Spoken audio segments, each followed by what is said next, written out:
بسم اللہ الرحمن الرحیم۔ السلام علیکم ناظرین، میں ہوں عرفان ہاشمی اور آپ کو پروگرام دو ٹوک میں لندن سے خوش آمدید کہتا ہوں، اور اسلام آباد سے ہمارے ساتھ موجود ہیں ابراہیم راجہ صاحب۔ راجہ صاحب السلام علیکم۔ وعلیکم السلام۔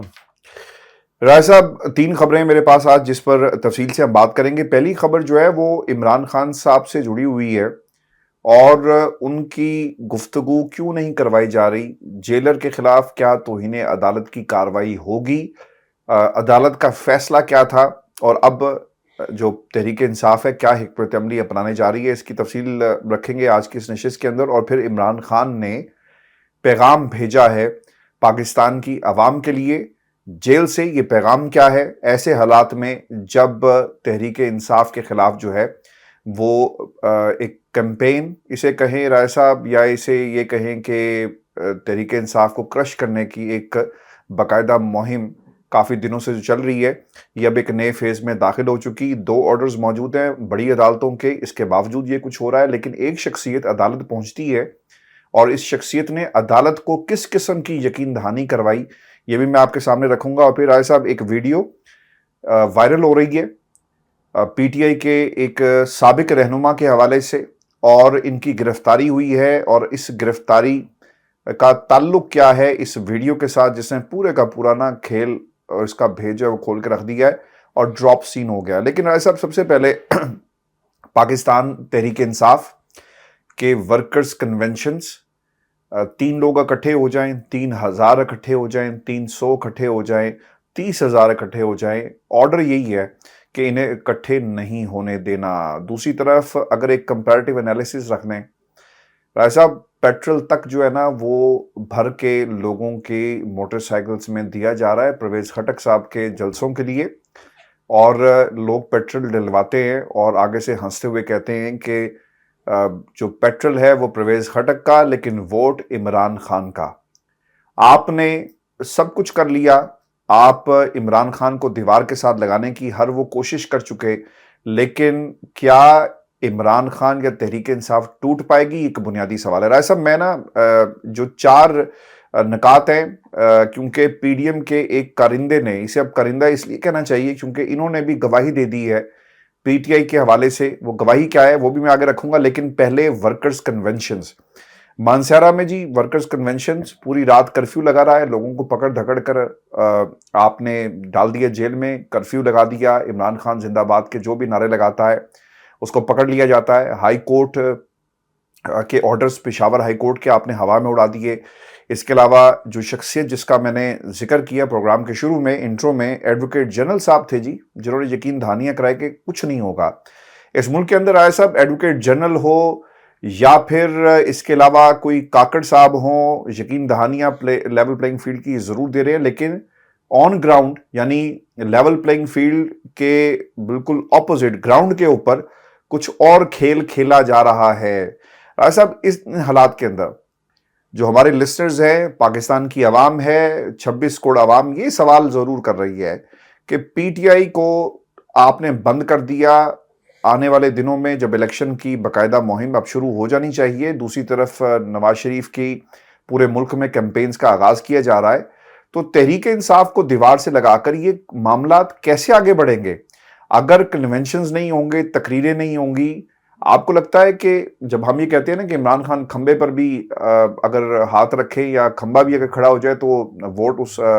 کھمبے کو لوگ ڈال دیں گے، تو پھر میرا خیال ہے کہ مہم کی تو ضرورت نہیں ہوگی، نہ کیمپین کی ضرورت ہوگی؟ کیا ایسے ہی ہے، یا خان صاحب کی ریکارڈڈ سپیچز جو ہیں وہ چلائی جائیں ان جلسوں کے اندر، یہ آپ کو سولوشن لگتا ہے؟ سوشل میڈیا پر کیمپین چلائی جائے، آپ کو یہ سولوشن لگتا ہے؟ موبلائز کرنا ووٹر کو کتنا ضروری ہوگا؟ چونکہ مجھے تو یہ لگتا ہے کہ اگر یہ کامیاب ہو بھی گئے،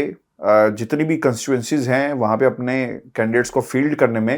جو سب سے بڑا مسئلہ ہوگا کہ ووٹر کو متحرک کرنا، اور پھر اس سے پہلے سب سے بڑی جو چیز نظر آ رہی ہے کہ کس طرح تمام کانسٹیچوئنسیز میں، پاکستان کی تمام صوبائی اور قومی اسمبلیز کے اندر کس طرح سے لوگوں کو اکٹھا کیا جائے گا یا پھر فیلڈ کیا جائے گا۔ یا رائے صاحب، یور ٹیک آن دس۔ ہاشمی صاحب، کیا جسٹس فائز عیسیٰ صاحب مانسہرہ پہنچ گئے؟ جسٹس فائز عیسیٰ صاحب اپنے بینچ کے دیگر جج صاحبان کے ساتھ مانسہرہ پہنچ گئے، اور کیا انہوں نے مانسہرہ پہنچ کر نگران حکومت نے جو وہاں پر کریک ڈاؤن کروایا اور جو پولیس فورس وہاں پر استعمال ہوئی، کیا نگران حکومت اور پولیس کے خلاف آئین شکنی اور قانون شکنی کا کوئی مقدمہ قائم کروایا، کوئی گرفتاریاں کروائیں؟ کیونکہ جسٹس فائز عیسیٰ صاحب نے تو یہ فرمایا تھا کہ الیکشن پر جو شکوک و شبہات پیدا کرے گا وہ آئین شکنی کرے گا، قانون شکنی کرے گا، اور اس کے خلاف آئین شکنی کے آرٹیکلز کے تحت ہم کارروائی کریں گے۔ تو مانسیرا میں پی ٹی آئی کے ورکرز کنونشن پر جس طرح کا کریک ڈاؤن کیا گیا ہے، اسی وجہ سے تو الیکشن پر شکوک و شبہات پیدا ہوتے ہیں۔ کیا یہ کریک ڈاؤن شکوک و شبہات پیدا کرنے کے لیے کافی نہیں ہے؟ تھوڑا آگے چل کر ایک بڑی دلچسپ ویڈیو ہے، اس کے کچھ مناظر بھی پروڈیوسر صاحب سے کہیں گے، ریکویسٹ کریں گے کہ وہ بھی دکھائیں، اور اس سے جڑی خبر بھی اپنے ویورز کے سامنے رکھیں گے۔ لیکن ہاشمی صاحب، اس کے اندر دو جو بڑے اہم پوائنٹ ہیں جو آپ نے ریز کیے ہیں کہ کیا عمران خان صاحب کو ووٹرز کو متحرک کرنے کی ضرورت ہے، اور کیا ووٹرز کو متحرک کیے بغیر پی ٹی آئی یہ الیکشن جیت سکتی ہے یا نہیں جیت سکتی۔ ایک طرف تو ہاشمی صاحب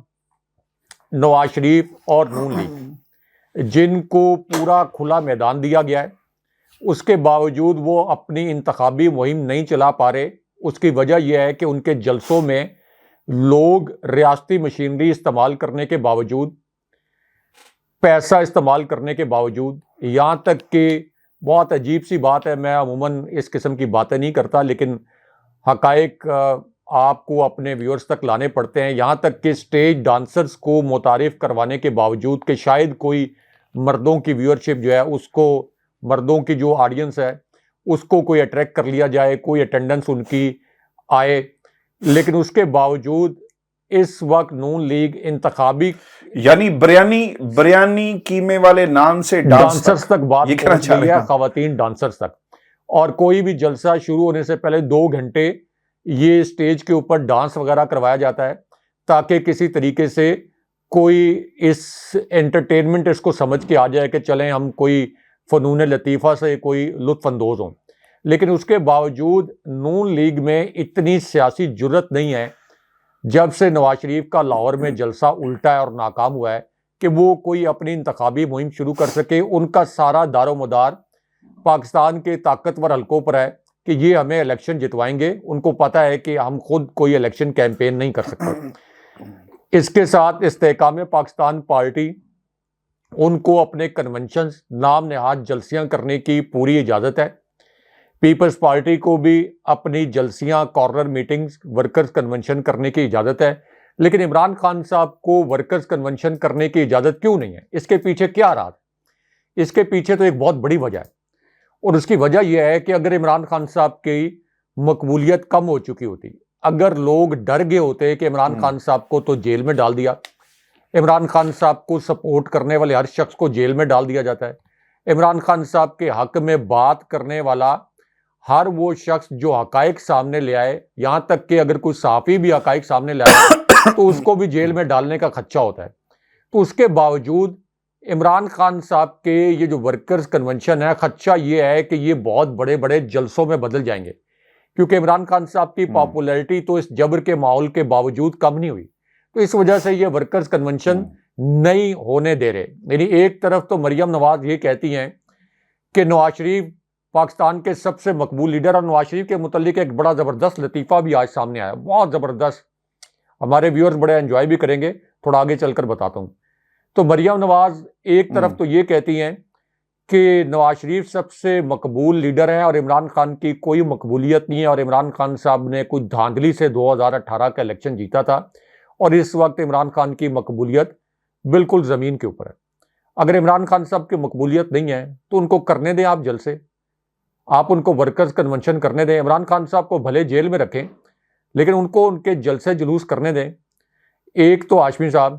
یہ وجہ ہے کہ عمران خان صاحب کے ورکرز کنونشن سے بھی اتنا بڑا خطرہ ہے کہ یہ بہت بڑے بڑے میسو جلسوں میں بدل جائیں گے۔ دوسرا آپ کا سوال کا جواب یہ ہے کہ اگر عمران خان صاحب کو ووٹرز کو متحرک کرنے کا موقع نہ ملا تو پھر کیا ہوگا؟ یعنی اگر تحریک انصاف کی قیادت کو کیمپین کرنے کا موقع نہ ملا، جیسا کہ اب بالکل ایویڈنٹ ہے کہ ان کو کہیں جلسہ نہیں کرنے دیا جائے گا، ان کو ریلیز نہیں نکالنے دی جائیں گی تو پھر کیا ہوگا؟ کھیل سے پہلے ٹاس بھی نہیں ہوگا. بالکل، وہ ٹاس بھی نہیں ہوگا، وہ یک طرفہ فیصلہ. لیکن اس کے باوجود میں یہ کہہ رہا ہوں، اپنے 23 سالہ صحافتی کریئر کا جو میرا تجربہ ہے اس کا جب میں تجزیہ کرتا ہوں زمینی حقائق کا، تو میں آپ کو بہت وثوق کے ساتھ پیشہ ورانہ انداز میں یہ بتا رہا ہوں کہ اگر ان کو کیمپین کرنے کا موقع نہ بھی ملا، تحریک انصاف کو، ان کے لیڈرز کو گلیوں محلوں میں جا کر اپنی انتخابی مہم چلانے کا موقع نہ بھی ملا، جلسے کرنے کا موقع نہ بھی ملا، صرف فری اینڈ فیئر الیکشن ہو جائے، عمران خان صاحب جیل میں ہو، پوری قیادت جیل میں ہو، فری اینڈ فیئر الیکشن ہو جائے، عمران خان صاحب کی پارٹی اور عمران خان صاحب 70% سے زائد نشستیں زیرو کیمپین کے اوپر جیت لیں گے. کیونکہ عمران خان صاحب کی کیمپین جو ہے وہ ہاشمی صاحب آٹو پائلٹ پہ لگی ہوئی ہے، آٹو پائلٹ پہ لگی ہوئی ہے. پچھلے 4 ماہ کے دوران 3 ماہ تو عمران خان صاحب کو گرفتار ہو گئے ہیں. جو آپ کا اپریل 2022 کا رجیم چینج آپریشن تھا، اس کے بعد سے لے کر اب تک کیا ٹی وی کا کوئی ایک پروگرام ہے جو پی ٹی آئی یا عمران خان صاحب کے ذکر کے بغیر مکمل ہوتا ہو؟ پی ٹی آئی کے چیئرمین کا لفظ بولا جاتا ہے اگرچہ، لیکن سب کو پتا ہے کہ پی ٹی آئی کے چیئرمین عمران خان صاحب ہیں. 1200 جو وی لاگ آپ کے ہوتے ہیں، کوئی ایک وی لاگ، کوئی ایک دن آپ نے دیکھا ہے نیوز کے اوپر کہ جو عمران خان صاحب کی تصویر یا عمران خان صاحب کے ذکر کے بغیر ہوتا ہو؟ کوئی ٹک ٹاک، کوئی ٹک ٹاک، کوئی سوشل میڈیا کی پوسٹ، ٹویٹر کے اوپر 5 ٹرینڈ آپ کے جو پینل کے اوپر ہوتے ہیں، وہ ٹاپ ٹرینڈ سارے عمران خان صاحب کے چل رہے ہوتے ہیں. تو عمران خان صاحب کی کیمپین وہ آٹو پائلٹ پر لگی ہوئی ہے، آٹومیٹک. میں نا ایک چیز آپ کے سامنے رائے صاحب رکھنا چاہتا ہوں، کیونکہ کچھ خبریں نا ایک دم سے گری ہیں اور یہ انکشافات ہوئے، وہ ہم شیئر کر لیں اپنے سننے والوں کے ساتھ. رائے صاحب، اختر مینگل صاحب کا آپ نے نام سنا، اور اختر مینگل صاحب فلور آف دا ہاؤس کھڑے ہو کر کیا باتیں کرتے تھے پی ڈی ایم کے حوالے سے اور عمران خان کی حکومت کے حوالے سے. اور جب عمران خان کی حکومت گرائی جا رہی تھی تو ان کا موقف کیا تھا، اور یہ اپنی کرسی پر بیٹھتے نہیں تھے بلکہ کھڑے ہو جاتے تھے عمران خان کی مخالفت کے اندر. اب انہوں نے 4 باتیں کہی ہیں، یہ چاروں باتیں، اور پھر اس کے ساتھ ساتھ جو جنرل پاشا اور جنرل ظہیر، جنرل باجوہ اور جنرل فیض کے حوالے سے اسحاق ڈار صاحب کی سٹیٹمنٹ ابھی آئی ہے، وہ بھی میں آپ کو بتاتا ہوں. مینگل صاحب یہ کہتے ہیں کہ ایک تو ہماری غلطی تھی کہ ہم نے پی ڈی ایم کا ساتھ دیا، عدم اعتماد کے بعد ہمیں الیکشن کے لیے جانا تھا، لیکن اقتدار کا جو خون ہے وہ ہمارے منہ کو لگ گیا. آصف علی زرداری صاحب بھی یہ کہہ رہے تھے. پھر انہوں نے کہا جی کہ کیسز معاف کروانے کے لیے سب لوگ آئے تھے،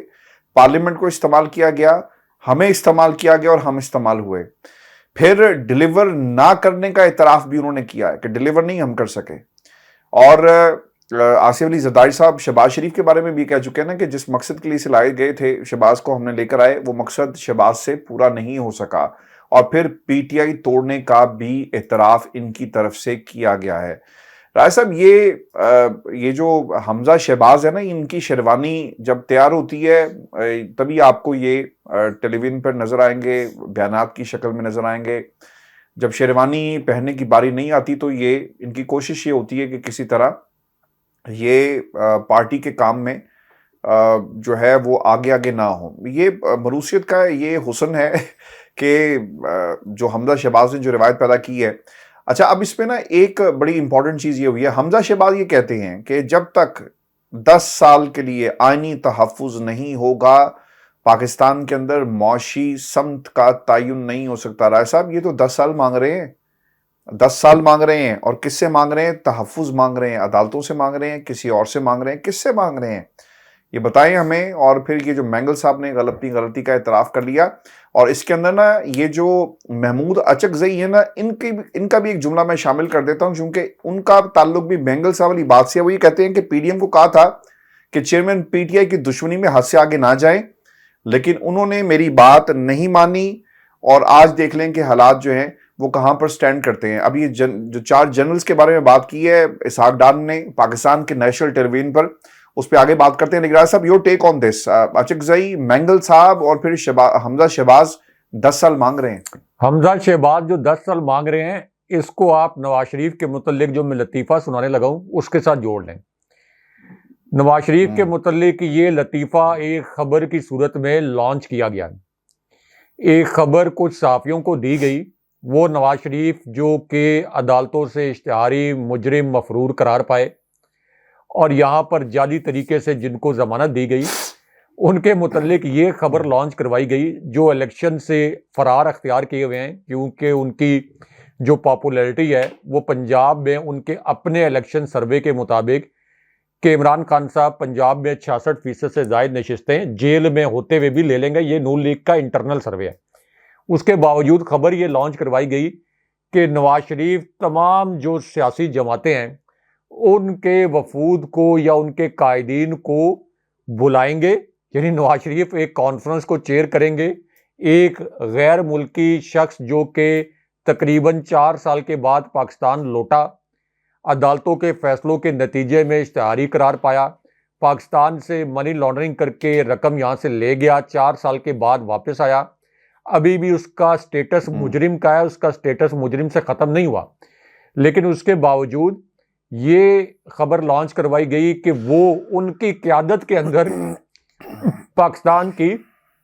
تمام جو سیاسی جماعتیں ہیں ان کے وفود کا اجلاس بلایا جائے گا، اور پھر یہ بھی کہ جی تجویز یہ دی گئی کہ تحریک انصاف کے ڈیلیگیشن کو بھی بلایا جائے. یعنی نواز شریف کیا پاکستان کے پرائم منسٹر ہیں؟ نواز شریف جو ہے وہ پاکستان کے صدر ہیں، پاکستان کی سب سے بڑی سیاسی طاقت ہے کہ وہ تمام قائدین کا اجلاس چیئر کریں گے جس کے اندر تحریک انصاف کو بھی بلایا جائے. تو اس وقت نواز شریف کو ریلیونٹ رکھنے کے لیے یا یہ بتانے کے لیے کہ نواز شریف بھی الیکشن کے اندر ایک کھلاڑی ہیں اور ان کی نیلی ختم ہوگی، اس قسم کی لطیفوں پر مبنی خبریں لانچ کروائی جا رہی ہیں. حمزہ شہباز کا جو 10 سالہ والا بیان ہے اس کو آپ مریم نواز کے لوٹ مار والے بیان سے ملا کر پڑھ لیں، جس میں مریم نواز یہ کہتی ہیں کہ اس وقت ملک ترقی کرتے ہیں جب آپ کرپشن سے آنکھیں بند کر لیں، 2-4 سال کسی سے نہ پوچھیں کہ آپ یہ کالا دھن کہاں سے لے کے آئے ہیں. کالا دھن لوگوں کو سفید کرنے میں آپ کو یاد ہے نا کہ 2 دن پہلے آئی ایم ایف نے کہہ دیا ہے کہ آپ نے خبردار کسی قسم کی ایمنسٹی اسکیم جو ہے وہ دی. تو مریم نواز تو آئی ایم ایف کی چیف ایگزیکٹو ہے، آپ کو نہیں پتا؟ بہت عرصے تک یہ ان کو بھی نہیں پتا، بہت عرصے تک انہوں نے اپنی ٹویٹر کی بایو میں پی ایچ ڈی اسٹوڈنٹ بھی لکھا ہوا تھا. وہ بعد میں خیر لوگوں نے سوال وغیرہ کیے کہ آپ کہاں سے کس سبجیکٹ میں پی ایچ ڈی کر رہی ہیں، کہاں سے کر رہی ہیں، تو اس کے بعد ان کو مجبوراً ہٹانا پڑا، ورنہ وہ تو student of P H D کہلاتی تھی. تو ہو سکتا ہے کہ ان کو لگتا ہو کہ میں آئی ایم ایف کی چیف ایگزیکٹو بھی ہوں، کوئی ان کے پاس غیر رسمی عہدہ بھی ہو. تو انہوں نے جو یہ بات کہی تھی کہ 3-4 سال کسی سے مت پوچھیں کہ اس نے پیسے کہاں سے کمائے، ان کا مطلب یہ تھا کہ شریف خاندان کی ساری کرپشن سے آنکھیں بند کر لیں عدالتیں. حمزہ شہباز بھی یہ کہہ رہے ہیں کہ ہمیں آئینی تحفظ دیں، یعنی ہمارے اوپر جتنے بھی کیسز تھے ان کو سیل کر دیا جائے، ہمیں NRO 3 دے دیا جائے، اور اس کے بعد 10 سال تک ہمیں مسلط کر دیا جائے اسٹیبلشمنٹ اور عدالتی اسٹیبلشمنٹ کی مدد سے، یعنی جسٹس فائز عیسیٰ کی اسٹیبلشمنٹ اور اسی طرح جو آپ کی ایک روایتی اسٹیبلشمنٹ ہے اس کی مدد سے. یہ اصل میں حمزہ شہباز کہنا چاہ رہے ہیں. اچھا، اب یہ مینگل صاحب کو تکلیف ہو رہی ہے اور اچک زئی صاحب کو، یہ جو بڑے اس وقت بلبلا رہے ہیں، یہ اس وجہ سے نہیں بلبلا رہے کہ ان کو کوئی ہاشمی صاحب آئین کی بالادستی کا خیال آ گیا ہے، کوئی قانون کی بالادستی کا خیال آ گیا ہے، کوئی عمران خان صاحب سے ہمدردی کا خیال آ گیا ہے، کوئی الیکشن کے حوالے سے ان کو کوئی خیال آ گیا کہ اچھا ان کی پامالی ہو رہی ہے. یہ اس وجہ سے بلبلا رہے ہیں کہ ان کو تکلیف یہ ہے کہ جو رجیم چینج آپریشن ہوا تھا اس میں حصہ تو ہم سب نے مل کے ڈالا تھا. اس رجیم چینج آپریشن میں ہم سب نے مل کر عمران خان صاحب کے خلاف یہ آئین شکنی کی تھی، اور اس کے نتیجے میں جو کیک تھا وہ ہم سب میں برابر تقسیم ہونا چاہیے تھا آگے اقتدار کا. لیکن جو کیئر ٹیکر سیٹ اپ آیا اس کا زیادہ حصہ بھی نون لیگ لے گئی. اس سے پہلے جو شہباز شریف کی حکومت آئی، جعلی حکومت، اس کا حصہ بھی نون لیگ لے گئی، کیونکہ بلاول زرداری تو وزیر اعظم نہیں بنے، شہباز شریف بن گئے. اور اب بھی ان کو تکلیف اب یہ ہے کہ جو پاکستان کے فیصلہ ساز حلقے ہیں انہوں نے اگلا اقتدار بھی پورے کا پورا شریف خاندان کو دینے کا فیصلہ کر لیا. یہی وجہ ہے یہ بلاول زرداری اس وقت چیخے مار رہے ہیں. یہ کوئی عوام ان سے گمراہ نہ ہو. یہ جو انہوں نے بیان دیا ہے کہ جی پی ٹی آئی کے بغیر الیکشن کی کوئی وقت نہیں ہوگی اور پی ٹی آئی کو الیکشن کے اندر جانے دینا چاہیے، یہ وہ بلاول زرداری ہیں جنہوں نے جب یہ آئین شکنی کی جا رہی تھی عمران خان صاحب کی حکومت کو گرا کر، تو انہوں نے پارلیمنٹ میں کھڑے ہو کے بڑی زہریلی تقریریں کی تھیں. اب یہ جو کہہ رہے ہیں کہ پی ٹی آئی کو الیکشن میں جانے کی اجازت ہونی چاہیے ورنہ الیکشن کی کوئی وقت نہیں ہوگی، یہ اس وجہ سے کہہ رہے ہیں کہ اسٹیبلشمنٹ کو میں بلیک میل کروں پی ٹی آئی کے نام پر، پی ٹی آئی کی مقبولیت پر، عمران خان صاحب کی مقبولیت پر، کہ اگر آپ ہمیں اتنا حصہ نہیں دیں گے اس اگلے دھاندلی زدہ الیکشن میں جتنا حصہ آپ نون لیگ کو دے رہے ہیں، تو پھر ہم پی ٹی آئی جس سے بہت سے حلقے اس وقت آپ یہ کہہ لیں کہ وہ یہ سمجھتے ہیں کہ پی ٹی آئی کو نہیں آنا چاہیے، تو میں ان کو یہ خوف دلانے کی کوشش کروں کہ ہم پی ٹی آئی کے ساتھ مل جائیں گے. لیکن ظاہر ہے کہ عمران خان صاحب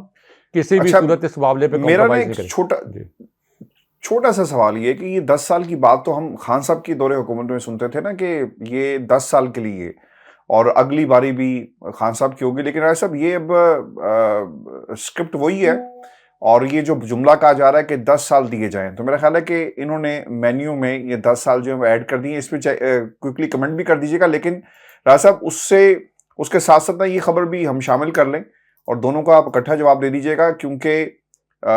خبر یہ ہے اور یہ باقاعدہ طور پر کوئی ذرائع سے نہیں آئی، کسی نے کسی کے سننے کے بعد نہیں پہنچائی، بلکہ یہ ٹیلی ویژن ہے پاکستان کا،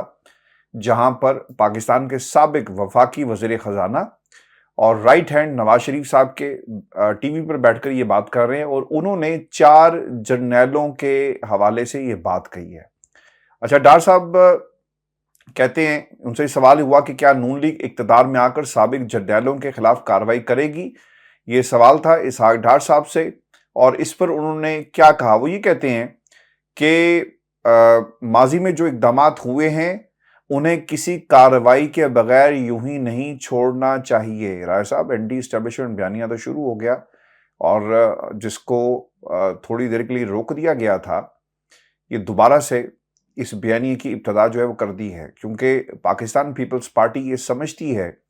کہ ڈار صاحب گرنٹور ہیں، شہباز شریف گرنٹور ہیں نواز شریف کے معاملے میں پاکستان کے طاقتور حلقوں کے سامنے، اور اگر گرنٹور ہی جیسا نون پیپلز پارٹی یہ دعویٰ کر رہی ہے تو گرنٹور نے تو جرنیلوں کے حساب کی بات کر دی اور وہ کہتے ہیں کہ گل اگے نہیں ودے گی جب تک حساب نہیں ہوئے گا. ڈار صاحب نے ایک اور بھی بات ہی کی ہے اور یہ کہتے ہیں کہ ٹروتھ اینڈ ریکنسیلیشن کمیشن میثاق جمہوریت کا نامکمل ایجنڈا ہے. یہ کمیشن رپورٹ بنائے کہ ماضی میں کس کا کیا کردار رہا، اور انہوں نے چیئرمین پی ٹی آئی اسلام آباد پر چڑھائی کی دھمکی نہ دیتے تو نون لیگ مئی 2022 پہ اسمبلی تحلیل کر دیتی. یہ بھی انہوں نے بات جو کی ہے، اور پھر وہ یہ کہتے ہیں کہ چیئرمین پی ٹی آئی کی دھمکی کے بعد نواز شریف نے اسمبلی توڑنے کا فیصلہ تبدیل کیا. رائے صاحب، ڈار صاحب 4 جرنیلوں کے بارے میں یہ بات کر رہے ہیں. ہاشمی صاحب، یہ تو اصل میں وہ جنرل فیض حمید کے متعلق اور جنرل پاشا کے متعلق اور جنرل ظہیر الاسلام کے متعلق بات کر رہے ہیں. یہ کوئی اینٹی اسٹیبلشمنٹ بیانیہ نہیں ہے. باجوہ بھی، جنرل باجوہ بھی ہیں. جی، جنرل باجوہ تو وہ گونگلوں سے مٹی جھاڑی ہے نا انہوں نے، کہ چلے میں جنرل باجوہ کا بھی نام لے لوں. جنرل باجوہ کے ساتھ ان کا ایک پرسنل مسئلہ بھی ہے نا، اگرچہ اسحاق ڈار کو ڈیل دی ہے جنرل باجوہ نے. ہاں، وہ ویسپا مسئلہ ہے، ویسپا کمپنی والا. وہ پتہ ہے نا آپ کو، جو جاوید چودھری صاحب سے کالم بھی لکھوایا تھا کہ ویسپا کمپنی نے یہاں پلانٹس لگانے تھے، اسحاق ڈار نے رشوت مانگی. جنرل باجوہ نے کہا کہ میرے پاس نیٹو کا سول نمائندہ آیا اور اس نے کہا کہ اسحاق ڈار نے مجھ سے رشوت مانگی، تو اس کے اوپر اسحاق ڈار نے پھر جوابی انٹرویوز بھی دیے تھے. اچھا، لیکن اسٹیٹمنٹ وہ دیے نا انہوں نے 4 جرنیلوں کا. میرا سوال آپ سے کرنے کا مقصد یہ تھا کہ یہی بیانات تو نواز شریف صاحب بھی لندن میں دے رہے تھے، وہ یہی کہہ رہے تھے، تو شہباز شریف صاحب کو جہاز پکڑ کے جانا پڑا، انہوں نے کرایہ بھی خرچ کر کے جانا پڑا، بہت تکلیف اٹھائی. تو راج صاحب یہ بھی تو وہی بیان دے رہے ہیں، فرق کیا ہے؟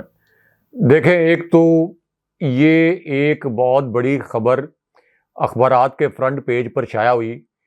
کہ نون لیگ کا اجلاس جس کے اندر نواز شریف بھی تھے، شہباز شریف بھی تھے، فرمائشی خبر،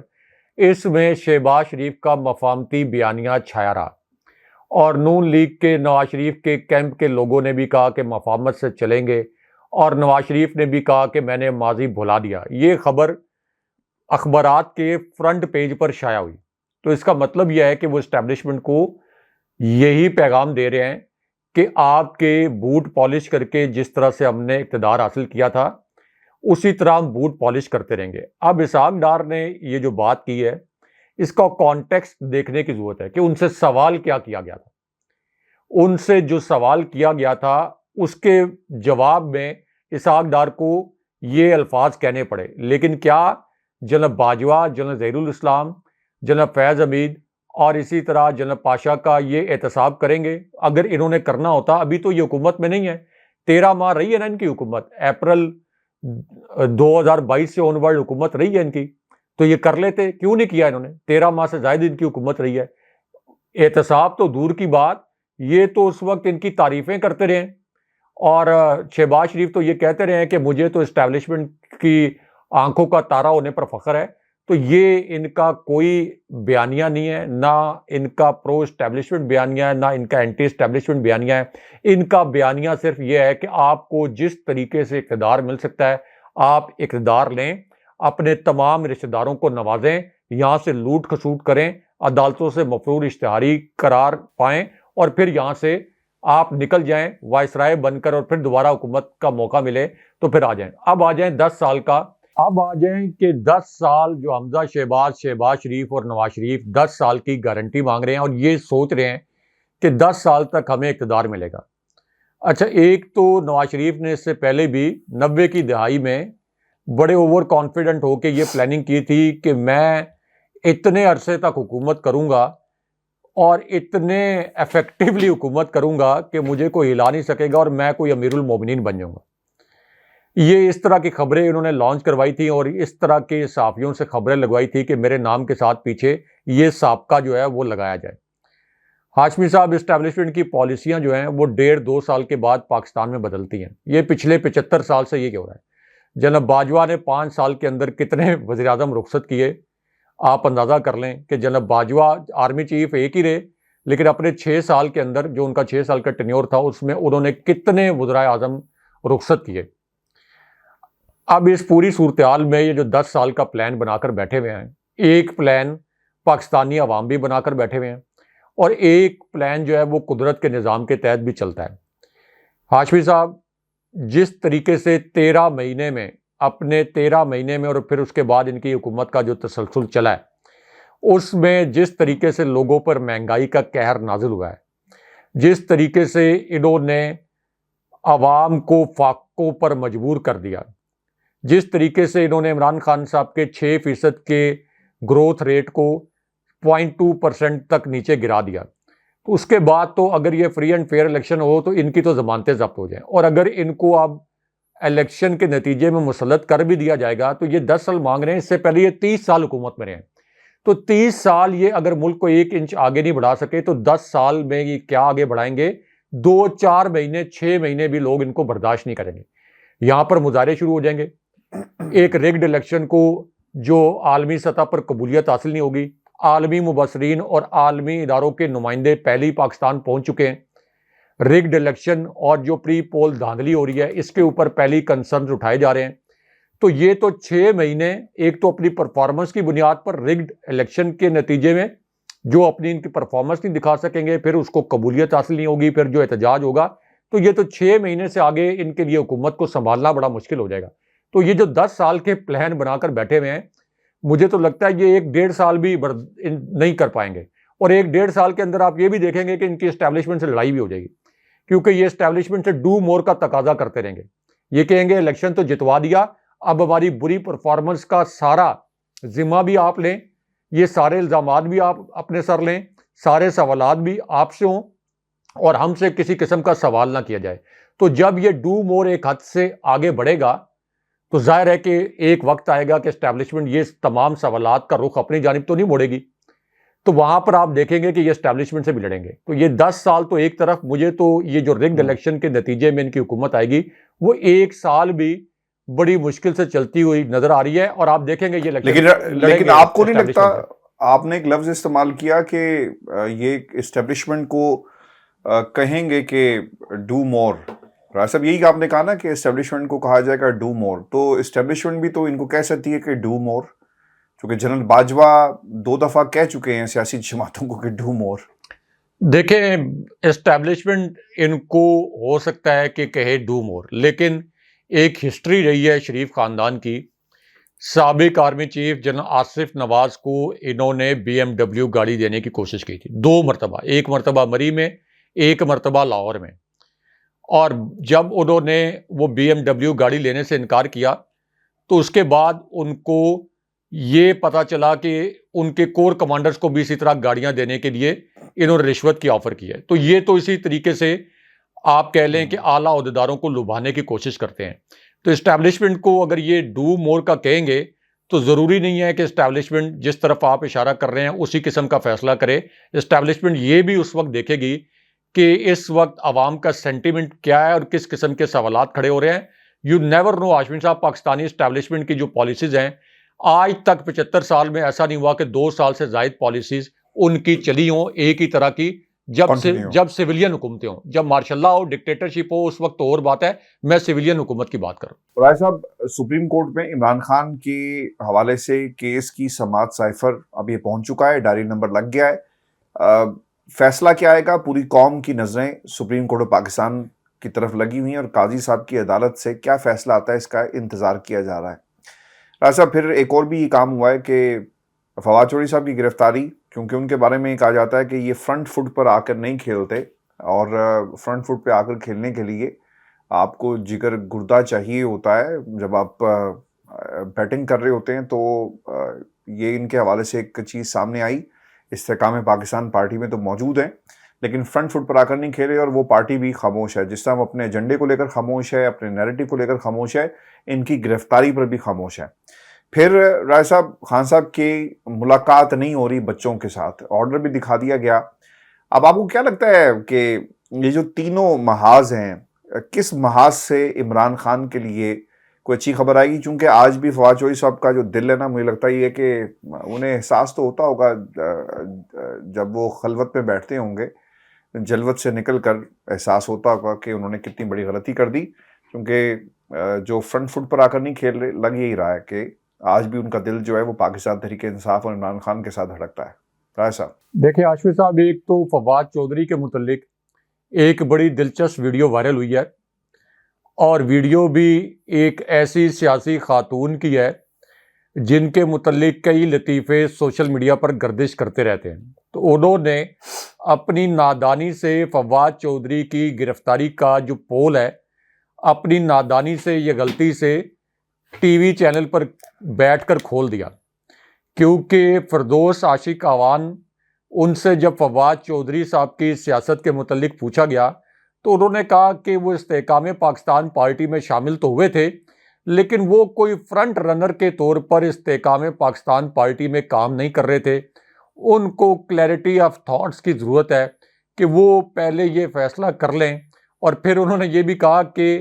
انہوں نے استحکام پاکستان پارٹی میں شامل ہونے کے بعد ادھر ادھر تانک جھانک بھی شروع کر رکھی تھی. یعنی بٹوین دی لائنز انہوں نے یہ بتا دیا کہ چونکہ فواد چودھری کو یہ پتہ چل گیا تھا کہ استحکام پاکستان پارٹی کو ووٹ نہیں ملنے والے، اس لیے انہوں نے ادھر ادھر تانک جھانک شروع کر دی تھی. یعنی انہوں نے کوشش شروع کر دی تھی کہ تحریک انصاف سے اپنے رابطے بحال کر لیں. حالانکہ عمران خان صاحب فواد چودھری کو اور پی ٹی آئی کی موجودہ قیادت فواد چودھری کو واپس پارٹی کے اندر لینے کے بالکل موڈ میں نہیں ہے.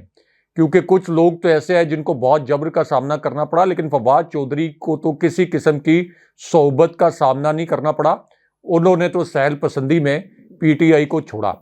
لیکن بہرحال اب یہ پتہ چل گیا کہ فواد چودھری چونکہ استحکام پاکستان پارٹی میں ایکٹیو نہیں ہو رہے تھے، اس وجہ سے ان کو گرفتار کیا گیا.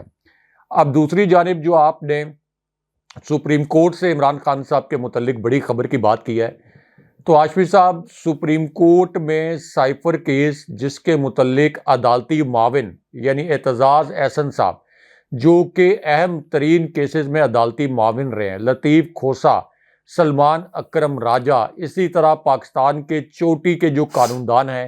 جو یہ کہتے ہیں کہ سائفر کیس اتنا بوگس کیس ہے کہ یہ کسی بھی سپیریئر کورٹ میں 10 منٹ کھڑا نہیں ہو سکتا. تو اب سپریم کورٹ میں یہ جو ضمانت والا معاملہ ہے عمران خان صاحب کا سائفر کیس میں، یہ درخواست سپریم کورٹ میں چلی بھی گئی ہے۔ اب اس پر ڈائری نمبر بھی الاٹ ہو گیا ہے، تو باقاعدہ ڈائری نمبر بھی لگ گیا ہے، اور اب یہ دیکھنا ہے کہ اس کی سماعت جسٹس فائز عیسیٰ صاحب کب شروع کرواتے ہیں، اور اس کے اندر بہت دلچسپ بات یہ ہوگی کہ بینچ کس قسم کا بنتا ہے، کیونکہ بینچ اگر بنتا ہے جسٹس منصور علی شاہ اس میں شامل ہوتے ہیں، جسٹس جمال مندوخیل شامل ہوتے ہیں، تو ایک تاثر ہے کہ ان کے فیصلے تو عمران خان صاحب کے خلاف آتے ہیں۔ تو یہ بھی دیکھنا ہوگا کہ جسٹس فائز عیسیٰ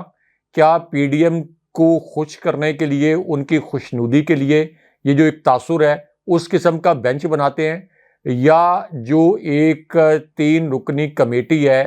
جو کہ اس وقت سپریم کورٹ کے بینچز تشکیل دیتی ہے، اس کے مطابق کو میرٹ کے اوپر بینچ بنایا جاتا ہے۔ یہ بہت اہم نکتہ ہے۔ اور کیا جسٹس فائز عیسیٰ صاحب خود بھی یہ کیس سنتے ہیں یا نہیں سنتے، کیونکہ اس وقت پوری جو قانونی برادری ہے جس کے اندر بڑے بڑے جید وکلاء شامل ہیں، وہ تو یہ کہہ رہے ہیں کہ یہ کیس 10 منٹ بھی سپریم کورٹ میں نہیں ٹھہر سکتا۔ تو یہ تو اب جسٹس فائز عیسیٰ صاحب اور سپریم کورٹ کے جو دیگر معزز جج صاحبان ہیں ان کی ساکھ پر ایک سوال کھڑا ہو گیا، ایک بہت بڑی مشکل میں، ایک امتحان میں ڈال دیا ہے عمران خان صاحب کا کیس، سائفر کیس میں ضمانت کا سپریم کورٹ میں لے جا کر۔ تو اب دیکھتے ہیں